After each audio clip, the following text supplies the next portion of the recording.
reference to the podcast. Podcasting it up again. We're just podcasting away. Away.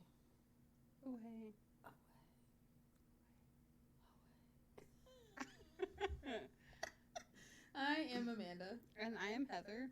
And we are here for Murder Monday. I almost said Freaky Friday. It's Murder Monday today. It's Murder Monday. It's Silly Sunday at the moment. Yeah, for real. Amanda's here with a true crime story. Okay, so today for Murder Monday, we're talking about Michael Blagg. And my sources are malkecrimenotes.wordpress. How do you spell that? MALKE crimenotes.wordpress.com and denver.cbslocal.com. Timeline Michael Blagg murder trials. Sorry if I'm butchering his last name. You know where do you have an idea of where it's taking place? Was it Philadelphia? Nope. Did you listen to my source?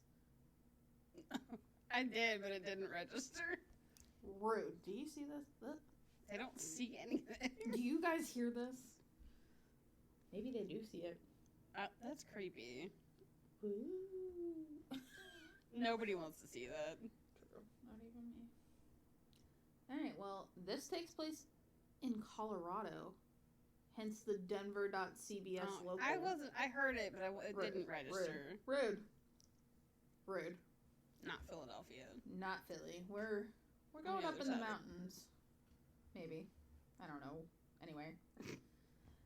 On November 13th, 2001, Michael Blagg reported his wife, Jennifer, 34, and their 6-year-old daughter, Abby, to be missing from their home. He told 911, quote, I just got home from work and there's blood all over the bed and there's stuff all over the floor. My family is gone. My daughter and wife aren't here. Unquote. First of all, if you call the police, you don't start with So that Crime Notes website, Malarkey. Yeah, whatever it was. Sorry to whoever's website that is. Was analyzing his 911 call, and they were like, "Why are you hesitating?" And it was like every time he was asked a question, it was like he was trying to come up with an excuse. Yeah. So, shocker. Spoiler alert, he did it. Maybe. Allegedly. So, police say the amount of blood in the house led them to believe someone was killed, but Michael made a plea for the return of his family. Police did not consider Michael a suspect, but also did not rule him out. Also, either you do or you don't. Yeah, and also, it's always the husband, so that's why I don't get married. Why my dog's gonna be the one that kills me. Or me. I'm gonna say I'll be able to kill you. Rude. I mean, I am gonna be shoving a waffle in your face in 42 days. Please don't. Oh, make it not multigrain, or I'll probably vomit on you. Oh, I'm getting whatever CVS sells is what you're getting, and it's gonna be frozen because I don't think we're gonna have a microwave. I like how instead of being like, I'm gonna wake up and sneak down when there's breakfast, or do they even do breakfast in the hotels? No. But never mind. Sorry. You'll just bring one from home. It'll be fucking old and gross. Ew, I wouldn't. Okay, I'm an awful person. Trying to get through TSA with a waffle. I need to tell Colin to pack Cheez-Its. Because you can take food on the plane as long as it's not opened. Anyway. So tell him to buy it, but don't open it. Duct tape that shit shut. Yeah. Well, I figured since he gets 2 suitcases. Fill one with Cheez-Its? Yeah, because they're probably expensive out there. Everything is expensive out there. I know. And we're not going to have a rental car the first day we get there, so it's not like we can go out to Walmart. Although, maybe we can take the bus. I mean, I'm really good at navigating the buses in Vegas. Yeah, when you end up in fucking Nellis. Okay, so anyway. After Jennifer and Abby were reported missing, the police searched the banks of the Colorado River, but did not find anything. When you said that, I was like, why the fuck are they looking in banks for, though? Jesus. And I was like, oh, river banks, not money banks. Yeah, not money. Not money bags. No.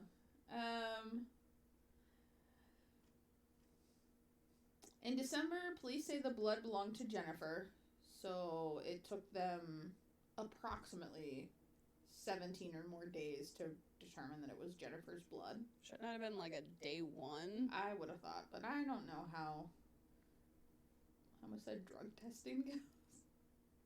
DNA testing? Yes.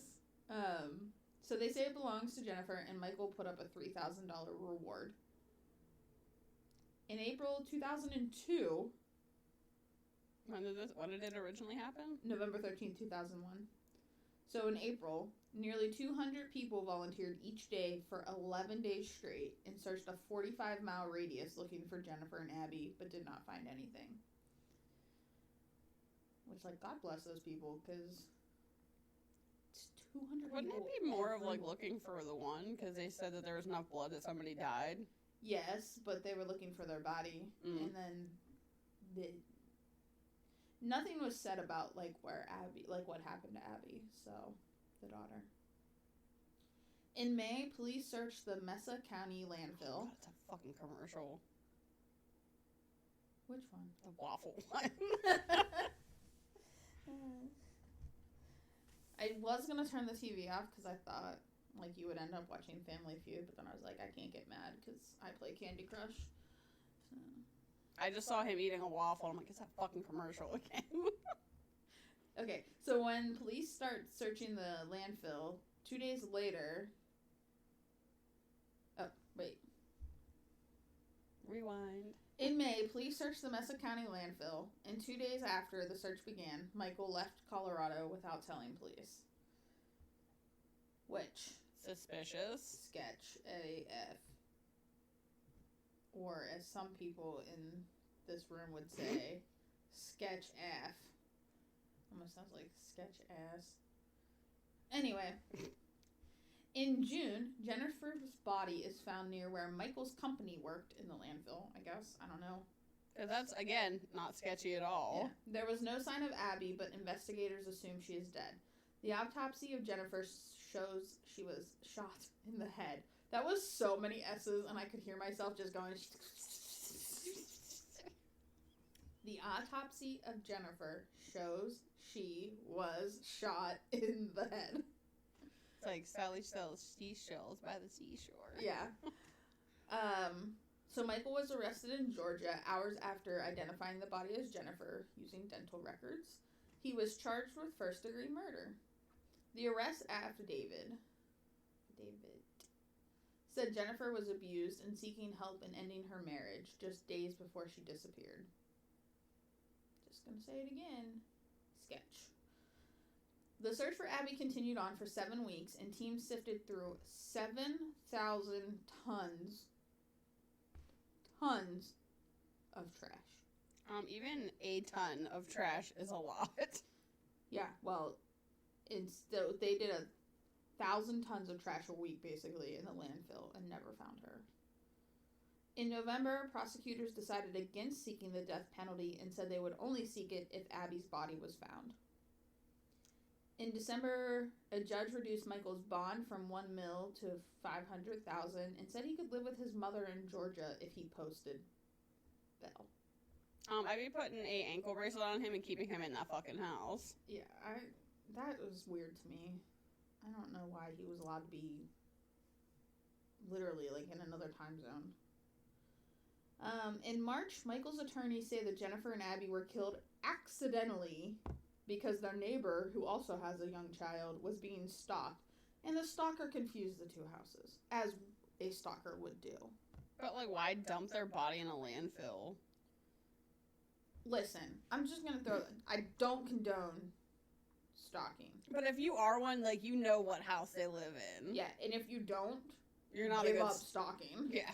Find a new hobby. Yeah, but what? And, like, I'm sure they're claiming it happened at night, But were they twins? Like... Yeah, because, like, one... Like, did the neighbors look alike? Yeah. It was probably one was, like, a tiny brunette, blonde, and yeah. the other one was, like, a... Hefty brunette. hefty brunette. Or, One like, was a me. revolting redhead or something. A busty brunette, right? The, like, keep the bees going. Busty A brunette. ravenous redhead. Well, you said what did you first say? A revolting redhead. That's why I went with busty. Busty also sounds better than hefty.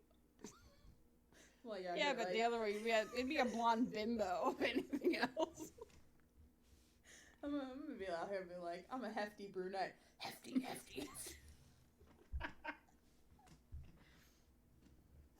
Oh. Don't get mad, get glad. Hefty. That's me. Do you think we can trademark that? It's already trademarked. It might be, I don't know. I think that would be some good merch. Just like, hefty. And then on the back, brunette. Oh, my. Alright. So we have to make light somehow so we're not depressed. Yeah, for real. This one's not the bad one. Next one is for Murder Monday. Anyway. In March 2004... Nope. Skipped a bullet point. Sorry. Okay, so the stalker confuses the two houses, apparently, according to defense. No. In June, the defense asked for a delay in the trial, saying they didn't have enough time to test evidence, and so the trial was delayed for several months.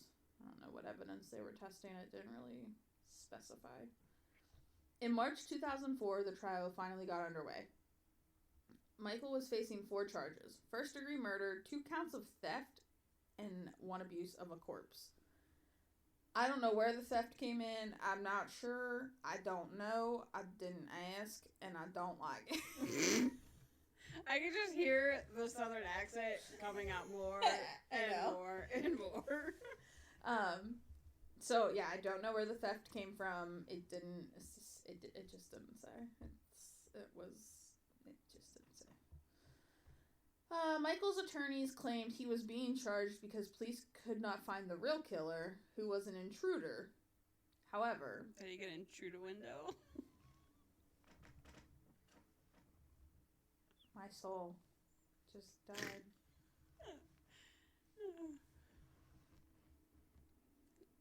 I fucking hate you. That's what Punny 20s get to look forward to. Okay, so they're claiming somebody broke into their house. Mm-hmm. But Michael did not testify, which, again, to me, seems a little sketch. The jury deliberated for 12 hours before convicting him on the 4 counts, and he was sentenced to life in prison without parole. There were numerous appeals filed between 2005 and 2013, but all appeals were turned down. One of the appeals was because one of the jurors was legally blind and couldn't see any exhibits, supposedly. But the judge didn't. Well, obviously it wasn't an issue if they were picked for jury duty. Yeah. Well, on that topic, in June 2014, a judge threw out the murder conviction as it was determined a juror on the original trial had lied about being a victim of domestic abuse in her jury questionnaire. So she couldn't make a fair and just decision. Mm. The Colorado Supreme Court granted an emergency stay for prosecutors / from them, like they requested it, that kept Michael in prison while awaiting his new trial in September. Probably because he was going to flee to Georgia again. It didn't say that. Allegedly. But allegedly that's what he probably would have done. Yeah, right. Word.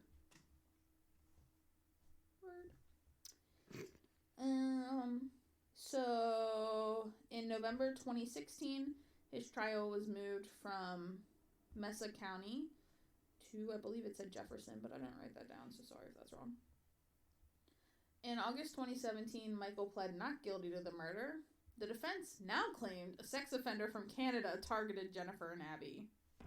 Yeah, just came on down through a couple states. It was just like a... Just to murder somebody? Yeah, it was just a hop, skip, and jump away. I ate 6 Flags. Jesus Christ.